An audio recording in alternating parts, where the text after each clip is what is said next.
জেঠি সবাই খুব দুঃখ পেয়েছে, কিন্তু কিন্তু আমি কি করব? আমি যা করছি সে তো পরিবারের ভালোর জন্য। সবাই যাতে একটু সুখে থাকে, একটু ভালো থাকে, এইটুকু পাবার আশায়। আচ্ছা, আমি কি গজেনের হাতের পুতুল হয়ে যাচ্ছি? আরে কাল থেকে অফিসে যাবে, হাতে ফাইল না থাকলে মানায়? তারপরে একদিন সুযোগ বুঝে দিবাকরের ওই চেম্বারের মধ্যে একটা ছোট্ট আলমারি আছে, তার মধ্যে একটা সবুজ ফাইল আছে, ওই ফাইলটা বের করে নেবে আর এটা ওখানে রেখে দেবে, ব্যাস। আজ খুব মজা বেঁচে গেছে। আর যদি কোনোভাবে চন্দন স্যারের চেম্বারে আমরা দেখে ফেলতো, খুব খুব খারাপ হতো।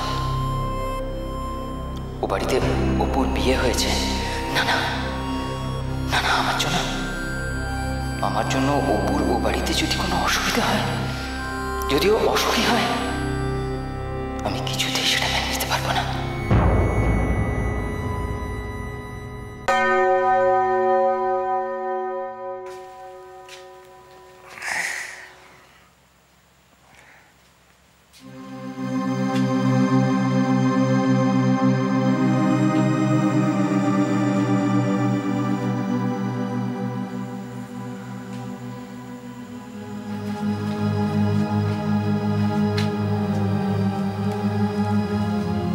বাবা,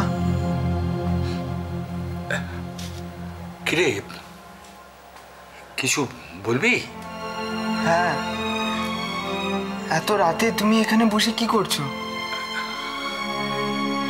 কিছু না রে, এমনি বসে আছি। এমনি বসে আছো বললে তো হবে না বাবা।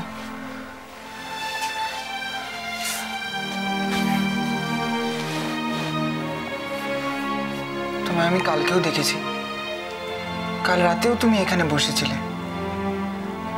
এরকম ভাবে রাতের পর রাত এখানে বসে বসে কাটালে তো তোমার শরীর খারাপ হয়ে যাবে বাবা। শরীরের একই দোষ বল, মনটা যদি খারাপ থাকে শরীর তো খারাপ হবেই।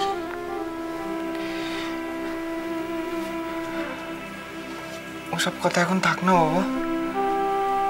তুমি এখানে যত বসে থাকবে তত তোমার মন খারাপ হবে। তার থেকে বরং চলো, ঘুমাবে, চলো।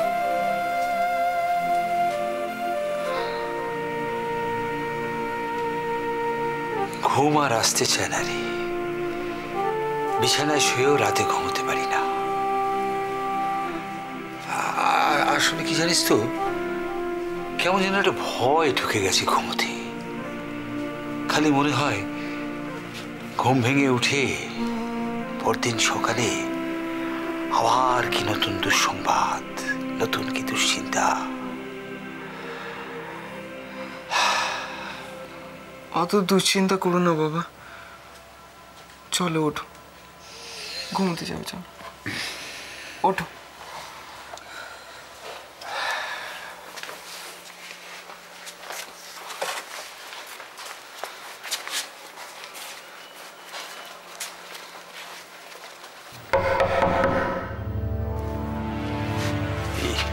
এত রাতে আবার কে এলো?